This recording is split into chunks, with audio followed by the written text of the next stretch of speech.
Hi guys and welcome back to my channel Popcorn Reviews. If you're new to this channel then please smash that subscribe button now.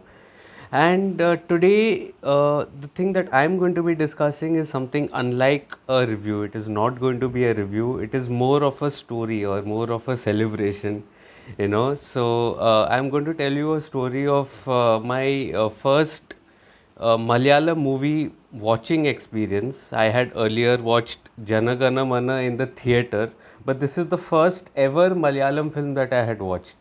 And the film that I am going to be discussing is Ustad Hotel, which completed 10 years yesterday. I'm a day late, but it completed 10 years on 29th of June in 2012 it had released. And I actually had watched it much later, I had watched it, I think, somewhere close to 2017, if I'm not wrong. And at that point of time, I used to only watch, more of Hindi stuff, rarely English, and very little of anything else. So I was majorly, concentrating only on Hindi, and I remember I had just started writing full length reviews, and it I think it was in 2016 that I started, just posting full length reviews on Facebook, later on Instagram. Popcorn reviews, by the way, did not exist at that time. It was I think launched in 2020, much later. So it was during one of those times, that I was just about starting to discover world cinema and cinema from other languages. I was much late to the party. I should have got into it earlier, but never late. I mean, it's okay. So it was, I think, one of my friends, Nimisha, who had recommended this film, Malayalam film, Ustad Hotel, to me, saying that you should, totally watch this film. And it was available on Hotstar by then. So it was 5 years after the film had released, probably, that I decided to watch the film. And it was such a beautiful film, and it was unlike a Malayalam film. It did have its layers, but it was easy to digest, I can say. So if any of you guys are looking for like a starter pack, of which movies to start with, then Ustad Hotel can be one of the films that you can definitely start with.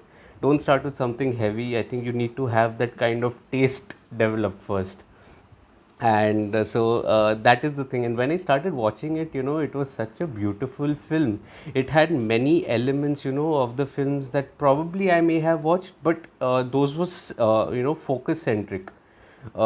It was focused on careers, the one that I had watched earlier, but this had so many layers to it.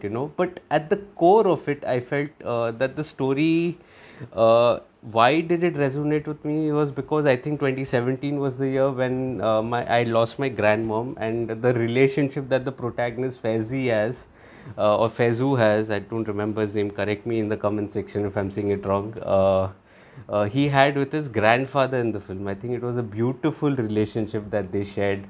Yeah, it had many moments of, it was a coming of age story basically. It was like coming of age story of a young man who wanted to follow his passion, but then eventually, it ended up being something else, like the line that the grandfather had told his grandson at the end is that anyone can fill a stomach, but a good chef can fill hearts as well. So you win hearts. So the messaging at the end was also so good for the kind of theme that it was uh, making, the theme that it wanted to convey basically, and it was such a fresh film. It is even relevant today, and it's still, the film has a very fresh look to it 10 years down the line, and that was the first film that I discovered Dulquer Salmaan as well, and later became a fan of him. The director, Anwar Rasheed, I think he went on to direct Trance with Fahad Fazil later on, and that was another brilliant film as well. And so this was probably one of the first starter films I started to discover and fall in love with Malayalam cinema, and this was one film that I distinctly remember because I was sitting on a Saturday and had nothing to do, and I just decided to give it a shot, for because I didn't have anything else to watch. I said, let's start watching a film with subtitles. I wasn't very privy to it back then, to watch a film with subtitles, but then that 1 inch barrier was, broken that day. As far as the Malayalam films were concerned. And then later on, there were many other films that came along. I watched, I reviewed. Now I'm watching every other Malayalam film. So I just wanted to share this small, tale with our Digi family. It's almost 500 subscribers, 500 of us that are there together now in my channel. Just touch and go distance. Please subscribe to the channel. If you're liking such, this is a different format that I'm trying. So if you're liking such stories, that I have with films, it's not a review, it's a story. Then please let me know in the comment section below. Let me know what other films you would like me to discuss on. If you're liking this video, please smash that like button, subscribe to the channel, and yeah, visit my site Popcorn Reviews with a double S. There are many activities that are going on there. You'll probably find the review of every film, every latest film that are there. We are doing celebrity interviews. We have featured writers who are writing for us and sharing their thoughts, their blogs that are going on, and of course you will also find our videos here that are there on our website as well. So then please visit my site as well. So then until next time, thank you so much.